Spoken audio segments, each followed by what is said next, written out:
చాలామంది రైతులు ఇప్పుడు వర్షాకాలం తర్వాత రబీ యాసంగి పంట వేసేటప్పుడు వాళ్ళకు సమయం ఉండదు.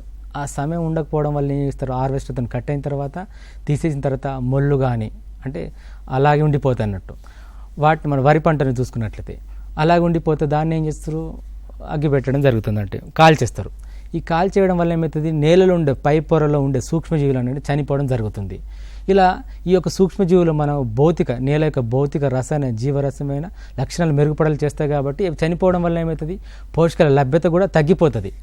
ఇలా మనం కాల్చకుండా దాన్ని నీళ్ళలో కలిదున్నట్లయితే ఆ యొక్క మొక్కలో ఉన్న అంటే ఆ వ్యర్థాలు అంటే వ్యవసాయ వ్యర్థాలు ఉన్న పోషకాలు కూడా నేలలో ఇమిడిపోయి మనకు ఎంతో కొంత లాభాన్ని చేకూర్చవచ్చు. మరి నేల కాలుష్యం కూడా కాదు, గాలి కాలుష్యం కూడా కాదు. కొన్నిసార్లు మనం ఈ యొక్క వ్యవసాయ వ్యర్థాలను కలిదునడానికి రోటరీ మల్చర్స్ ఉన్నాయి, తర్వాత శ్రెడ్డర్స్ ఉన్నాయి. ఇటువంటి వాటిని మనం నేలను కలిదున్నట్లయితే ఆ యొక్క పోషకాలు నేలను ఇమిడిపోయి మనకు నేల సారం కూడా పెరిగిపోతుంది.